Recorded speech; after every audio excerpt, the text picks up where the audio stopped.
and welcome back. This is your man Warrior. This is an in-depth character review of Emperor Palpatine. Now, unless you've been living under a rock, you know that in a few days there is going to be an event. This is an event that only comes around a couple of times a year. It is an extremely rare event for Emperor Palpatine. That, by the way, is the only place to find him. You cannot get his shards anywhere else. Now, Emperor Palpatine is an overwhelming Empire and Sith support who's going to inflict shock and can stun targets for multiple turns. Now, shock is a new debuff that came out with Emperor Palpatine. He was the one who introduced it. Now, shock means that when he inflicts that debuff onto that character through his basic, they cannot gain any health. They cannot gain any buffs, which is the green boxes over their head, and they cannot get any bonus turn meter, which means they can't get any bonus turn meter from Stormtrooper Han, they can't get any bonus turn meter from Rex, nothing like that. So it is an amazing all-in-one catch-all, screw your opponent over kind of shock. He is literally the greatest thing since sliced bread. For real though, you can only get him in this event. For anybody who's tuning in who really just wants the down and dirty on his Galaxy Star rating, by the way, if you don't know what that is, please go and check out my other videos. I have rated every character up to about the end of September, so please go check that out. I give him an overall rating, Galaxy Star of 5. That's right, he's a Galaxy Star rating of 5. He is phenomenal in every category except farmability. That is a detriment to him, but other than farmability, he is phenomenal. We're going to go into all the things that he's amazing about. Now, he is maxed out for me, so this, for the purposes of this video, he's at 7 stars, max gear 11. All his attacks and abilities are maxed and omega'd. He's level 85, and he has some really pretty decent mods on him. Now, his base power when maxed without mods is 8784. That is average for a character. I've got his power at about 9670, so you can get about 1,000 out of the mods, which is quite a bit. His speed is at 122, and that is below average. I have mine at 179, which is not super fast, but makes him fast enough. His health, when maxed, is just over 15,000. I have mine just over 18,000, and that is below average as well, as far as comparing him to other characters' health and other characters' speed. But he's got phenomenal synergy with Sith and Empire. Now, you're going to have to gear him up, so let's go ahead and first, now that we've talked about where to find him, let's talk about his gearing.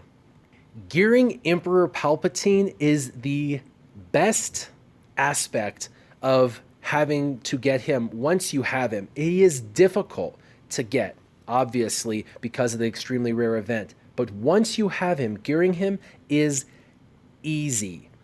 He has only 2 raid gear parts needed, which is one of the lowest in the game. Characters have either 1 through 7, with 3.5 being average. His raid gear only requires 2. The new gold pieces averages at 220 for each character. He's half of that at only 110 gold required. And for purple, the average character's purple is 830. He's below average on purple at 820, so he's below average on raid gear needs, gold needs, and purple needs, so he's one of the easiest characters to gear up. That is good news for everybody that's going to unlock Emperor Palpatine and wants to use him. That's awesome. Now, just a side note, his protection is approximately around 14k, and that is pretty weak, so that's a weakness of him. He's a bit squishy, and he's a bit slow, so squishy and slow are things you're going to have to fix with mods. We'll go into that in a minute. Now, some stats or some fun facts about Emperor Palpatine. If you go to swgoh.gg, aka Swagagaga, and you check out the top basic attack, he is number 1. That's right, Emperor Palpatine has the #1 top basic attack. It's called Lightning Strike, and it does over 7,300 damage. Now, if you go to top special attack, that's being specific now in special damage. He does not do physical damage, only special damage. If you look up top special damage, he is the #1 top special attack, again, with Lightning Strike at over 7,300. So he owns the #1 spot for top basic attack and top special attack. He's also number 11 for his AoE called Power of the Dark Side, which does over 3K. The AoEs do anywhere from 1,000 to about 5,000, and so he's right in the middle, but there's about 35 characters that do AoEs, and he's number 11 out of those 35 characters, so he's in the top third of strong AoEs. And remember, the AoE, his lightning, the Power of the Dark Side, is not intended to do a ton of damage, but it does do a decent amount. His basic is really where his power comes from. Now, he is also in the top abilities section of Swagagaga, and that is, again, for top abilities, once again, Lightning Strike. It's the 16th best ability of all time, which is obviously not in the top 10, but when you compare it to things like Rey and other characters who have some pretty amazing top abilities, he's still hanging in there with those characters. Now remember, he is a leader and a support, so for him to kind of do this amount of damage is pretty insane, because when you're building a team, you build a leader, you have a couple of DPS characters, meaning damage per second, right? You want some people who can do some damage, maybe put some tanks in there, right, to protect your team. Well, he is going to be that leader, and he's going to be one of your attackers. So he's going to give you an edge, a competitive edge for having him. And of course, he's got that amazing synergy with both the Sith and the Empire teams. Now, let's go ahead and go into his abilities. Let's first start with Lightning Strike. This is his basic. And remember, you'll need potency with your mods for this. Now, it says he'll deal special damage, not physical, special damage to target enemy and shock them for 3 turns. By the way, anytime you inflict a debuff for 3 turns, that's excellent. A lot of characters inflict debuffs for 1 or 2 turns. 3 turns is pretty heavy. That's a pretty large period of the encounter right off of 1 shock. It says then Palpatine will gain 15% turn meter for each shocked enemy. Now that's important because the first person he shocks, he instantly is going to get an additional 15% turn meter right off the bat, because he just gave them shock, because it says then he gains turn meter, which means this is a dual purposed basic attack. And if he shocks one person, then the next person, then the next person, they'll all have shock on them for those first 3 turns, and he's going to be gaining up to 45% turn meter on those 3, and you can, through his other abilities, renew that shock that they have. We'll talk about that in a second. But this Lightning Strike, remember, is the #1 top basic attack. It's the number 16th overall best top ability, and it's the top special attack in the game. Number 2 is Power of the Dark Side. It has a cooldown of 4. It is a special. This deals special damage, again, it's special damage, to all enemies with a 70% chance to stun them for 1 turn. Now, this is why you'll need potency as well, his basic plus the special. Now, remember, it's not a 100% guarantee. It's a 70% chance to stun them.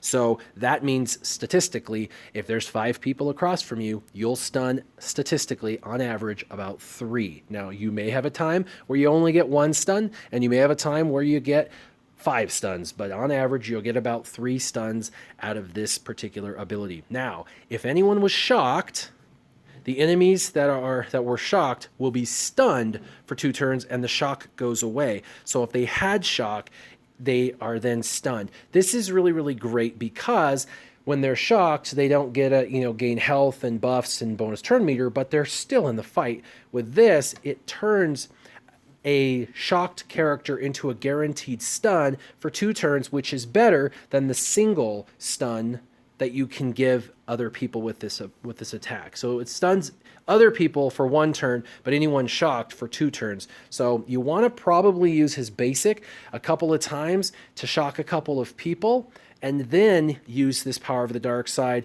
to increase the likelihood of additional stuns and increase the length of stun that you're causing on the characters that you're attacking. Now, I will tell you about some different strategies in a minute about why you might not want to do that. However, that is a great rule of thumb because this ability plays off of his basic lightning strike. The third ability, which is another special, it's his second special, is called Let the Hate Flow. It is a cooldown of 3, and all allies will gain offense up for 2 turns, and all units are going to lose 5% of their max health. Palpatine recovers health equal to 150% of the total amount lost for each shocked enemy.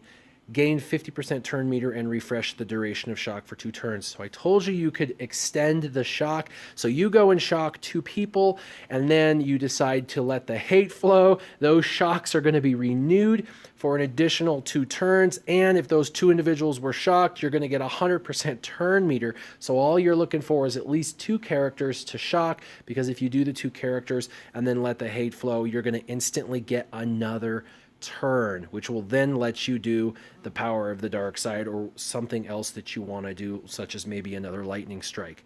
Now, this is interesting because all allies gain offense up. This is his way of giving your entire team offense up. And by the way, the one thing that everybody's griped about for the Empire for a very long time is DPS, damage per second. We do not have a lot of characters that can do much damage. Other than the perfect storm with Darth Vader, smashing somebody with his culling blade with like 90, red over their head, debuffs. Aside from that, there's been very few Empire that did heavy damage, and that's always been the opportunity for the Empire.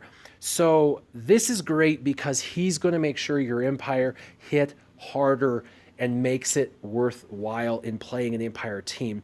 Now it says all units lose 5% of their max health. It's talking about every unit. That is literally your units and the opposing player's units. So essentially, Let the Hate Flow is an AoE in a sense because it is going to damage everybody. It's an area of effect. Now, they don't classify it as an AoE, but it does. He literally can hurt everybody on his, power of the dark side attack because he hits everybody with that special damage and has a chance to stun them. Plus, his Let the Hate Flow does special damage to everybody. And then, of course, his Crackling Doom is going to do damage to shocked characters, Jedis, and Rebels. So he's got a bunch of these like little superficial AoEs that are very, very cool.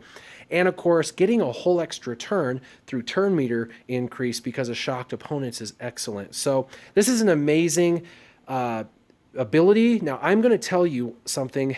If you're in an arena attack and you know that you're going against rebels and they're attacking you and you just don't even know if you're going to be able to stun them or shock them. And this with Empire, with rebels, it's all about going crazy within the first 30 seconds and hoping that you've just decimated the other side, and then you mop them up, right? You finish up. Empire's not like that. The Empire is about setting up the pins and knocking them down. You've got to set up the debuffs properly, and then you're devastating the other team. So with this, one of the scenarios could go that you actually do Let the Hate Flow first. Now, you're not going to get the bonus turn meter, and you're not going to be refreshing any shocks, but you're going to immediately put offense up on every single character you have. And remember, your Darth Vader is going to be going shortly after, and you're going to give Darth Vader offense up. And we know, hopefully Darth Vader has a triple hit combo underneath Emperor Palpatine. But the triple hit combo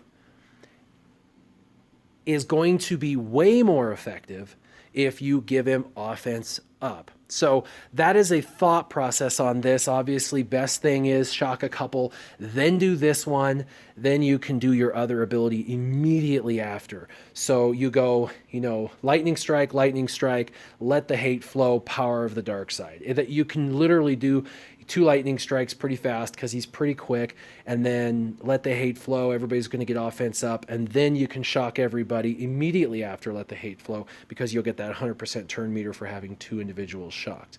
So anyway, there's some strategy and thoughts in that. Now, he does have a leader ability, and of course, a lot of these new characters, now he's been out for about 3.5 months, but they're adding way more. I know a lot of the initial characters were pretty basic with 3 abilities or 4 abilities. A lot of the new characters, if you're noticing, now have lots of abilities, 5 abilities included, and he is one of them that has 5 abilities. It used to be a rare thing. It is the way that they're kind of headed. Now, his leader ability, called Emperor of the Galactic Empire, say that 5 times fast, is pretty awesome because it has duality. There's 2 abilities, and then each ability has 2 different ways that that ability applies. So let's make this a little less complicated. So the first section of this, it affects Empire and Sith positively, and Jedi and Rebels negatively. So the Empire and Sith are going to gain 32% potency. That includes himself, and health, 32% max health. Now, that's going to help him become less squishy, with adding about 600 health onto his life, and an additional 32% potency, which is going to help him become more potent and make sure that he gets these lightning strikes, these shocks, landed onto the characters. The backside of this ability is that Jedi and Rebels are going to actually have negative 32% potency, which means they're going to be far less potent with what they're trying to do. Now, this is awesome because one of the new Rebels, well, many of the new Rebels require or give potency up. For example, Jyn Erso, she's going to automatically start by giving her team potency up, I believe. And so this is going to be a good way to help revert that leadership ability or prevent that leadership ability from helping. Also, Biston, he gets turn meter with his potency on one of his abilities. So this is going to help reduce that potency he has to reduce the amount of effectiveness that he plays into. So Emperor Palpatine is literally a direct counter to all the Rebel meta that's been out there, and it's why Emperor Palpatine is so amazing. Now, he is going to give him negative 32% potency for the Jedi and Rebels, and evasion, negative 32% evasion. That is awesome, so that way you know that when you're trying to hit is not going anywhere, you're actually going to hit them. Now, this isn't the only part of this ability. This leadership ability has a second part. The second part is that whenever an Empire ally inflicts a debuff, which all your Empire allies are going to be inflicting debuffs, that's what the Empire do, they're going to get 20% turn meter. Now, that doesn't mean if you inflict 4, you get 20. That means if you inflict 4, you get 80% turn meter. This is how Darth Vader is able to go, because he does an AoE, which does damage over time. He gets, 200% turn meter, which instantly fills his bar, and then he can instantly take a second turn. So that is why he gets to go. But it adds turn meter to all your Empire allies. Now, keep in mind, the new TIE Fighter, he inflicts debuffs on everybody through an AoE, which is going to give him mad turn meter and allow for him to go quite a bit as well. So they've really created some phenomenal synergy for Empire teams to work together, because he's going to be giving everybody plus 20% turn meter for every single debuff that they inflict. Also, for Sith, he gives a benefit. Any Sith who inflicts a debuff, and the Sith, that's what they're known for, inflicting debuffs as well, they're going to get plus 20% of their max health recovered. So he is basically a healer for them passively. Every time they hurt or debuff the opponent with the red over their head, they're going to gain life. So this is going to make people like Darth Maul less squishy, because they're going to be regenerating their health capacity. So this is awesome. Really love that they worked this in for both the Sith and the Empire, but really, you want to make sure that when you build a team with him as a leader, that you're using only Sith and Empire to really maximize his leadership abilities. And then, of course, if you're going against Jedi or Rebel teams, which is almost all teams out there, you're going to be doing phenomenal with the potency reduction and evasion reduction. Now, the last is also a bit of a poke in the ribs to the Rebels and the Jedis as well. It's called Crackling Doom. It's his unique, and it's essentially another AoE. This will be his third AoE, essentially, because his Power of the Dark Side's an AoE for real, and then the Let the Hate Flow can damage everybody, and then his Crackling Doom can affect anybody he has shocked, any Jedi, or any Rebel, okay? So at the end of his turn, so he's going to take his turn and instantly this is going to happen. Palpatine's going to deal special damage again to all shocked enemies and then deals special damage to all Jedis and Rebel enemies. Now, this means, and some people think it's just going to deal damage to those 3 targets, if you have a Jedi or a Rebel enemy that is shocked, they will take damage for being shocked, and then they'll take damage for being a Jedi and a Rebel. This is a double whammy for a Jedi or a Rebel who is shocked. It means the special damage will be doubled. So this is doubly crappy if you're a Jedi or a Rebel. Now, this damage can't defeat the enemy. So this is why when you're playing against him, a lot of times you see the opponent, or if you're the opponent, why you see your character at 0 life, essentially. No health, no protection, but still standing. It takes them to 1. Takes them to 1, and so anything, I mean, a twig could hit them and knock them over, a feather could hit their head, and they're going to fall out of the game. So it can't kill them, but it does take them down to 1. And this is great because, again, it's essentially an AoE on anybody that's been shocked, and then in addition to that, all the Jedis and the Rebels, which it's almost impossible to not fight Rebels in today's game. So those are his attacks and abilities.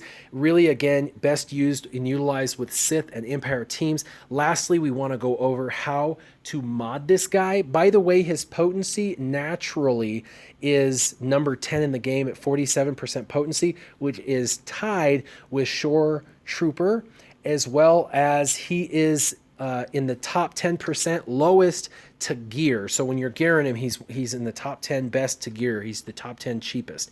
So Emperor Palpatine, here we go. I've modded him decently, and I've modded him okay. I've got him the way I want him for now, but obviously there are secondary stats that I wish were better. But you use what you have, but overall, these are great mods.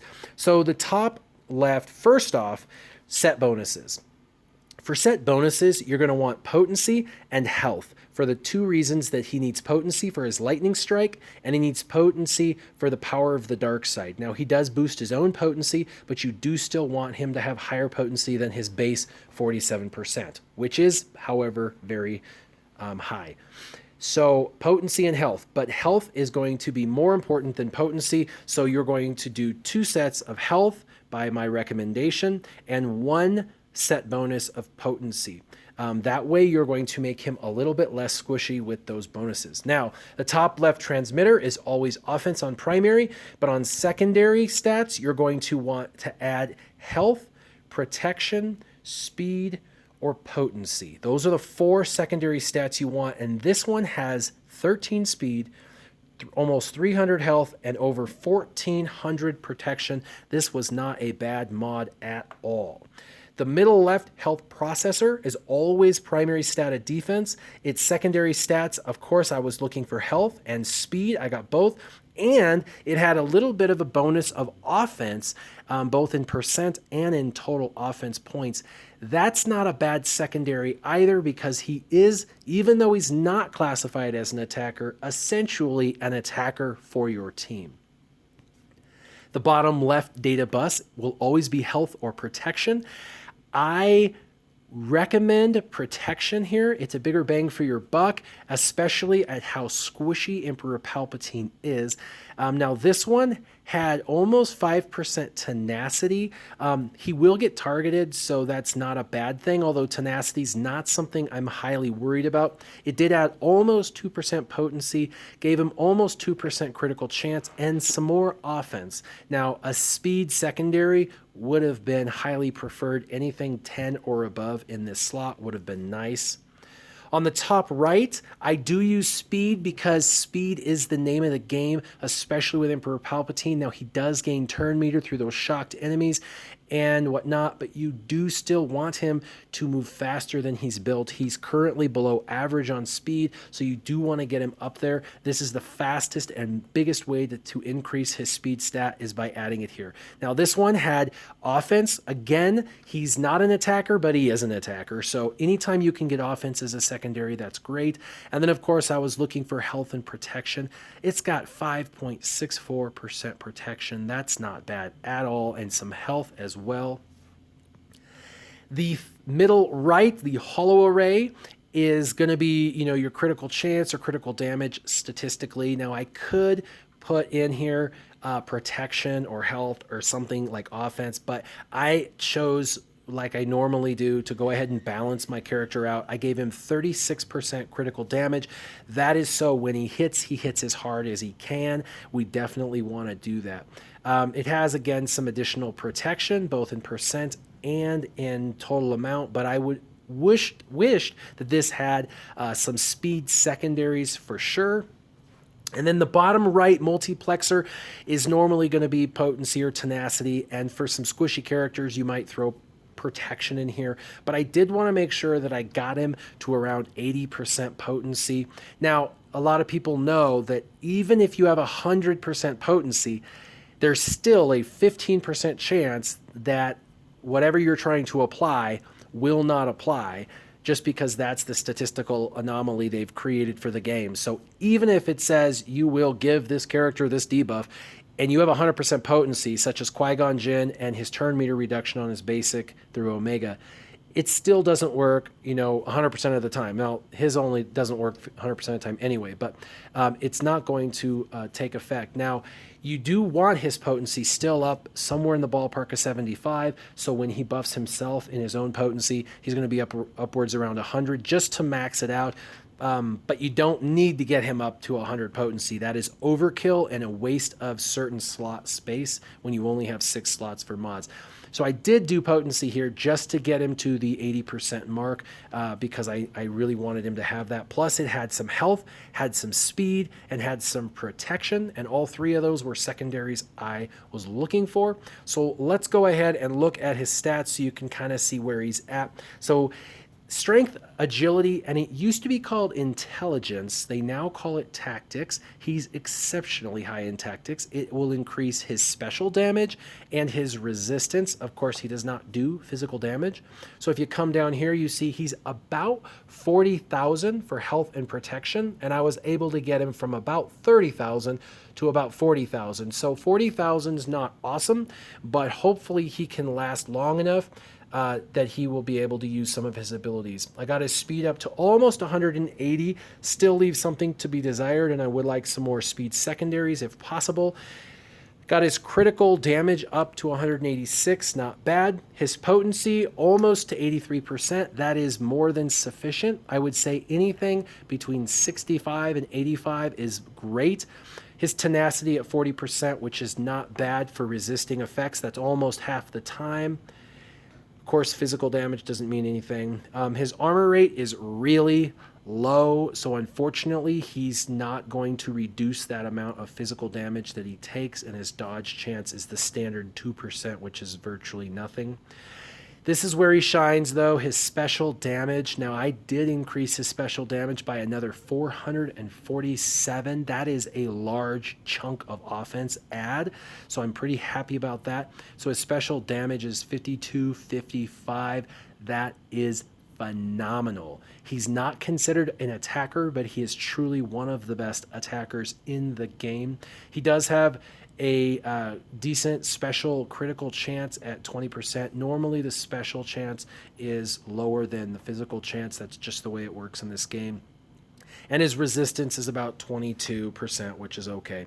So that is him in a nutshell. I hope you love him. I hope in the next event you get a chance to unlock him at 5-star. It really only takes a few rebels at gear 7 or 8 to unlock him at 5-star, and then to get him all the way to 7-star, you'll need 7 5 5 7-star rebels that are probably gear 9 or 10 with their abilities pretty maxed out to really go all the way. But I'm going to go ahead and show you some gameplay. I want to show you him on a test drive, utilizing him in both a Sith team with other Sith such as Darth Vader, who's a Sith, and of course maybe Darth Sidious and some Darth Maul action. So you can see my Darth Maul. By the way, my Darth Maul has definitely been leveled up since my last in-depth character review, so check this video out. Plus I'm going to have him with synergy with the Empire teams so you can see his abilities in his synergies with Empire. The last thing I'm going to say is, by the way, on one of his abilities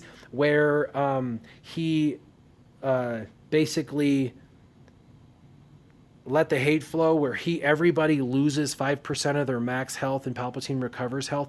One cool thing is, if you do happen to have Shore Trooper, when he damages everybody, because he uses a special ability to do this, Shore Trooper actually gains life. So he loses life but gains life, and the life he gains is actually greater than what he loses. So this does not hurt your Shore Trooper. It actually activates your Shore Trooper to gain life. So pretty cool. A lot of people didn't know that, but that's just some of the synergy he has with Shore Trooper. And truly, if you can get or unlock Shore Trooper down the road, or if you have him, please use him. A lot of people say, is he good at 4-star and above? Honestly, if you've got him 4 or 5-star and totally and completely max gear and max level, he is viable. He will definitely die a little sooner than you'd prefer, but he is viable, but preferably obviously at a 6 or a 7-star rate. So check out this video and see what he's like with the other Empire and Sith characters.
So what do you think about Emperor Palpatine? Leave your comments down below. I'm excited to hear what you guys' thoughts are. I'm excited to hear about how you guys do in the event. Please tell me how you do in the event when it comes up. You know, where you got him. Did you get him to 5-star, 7-star? Let me know. As always, keep your gaming on. Warrior out.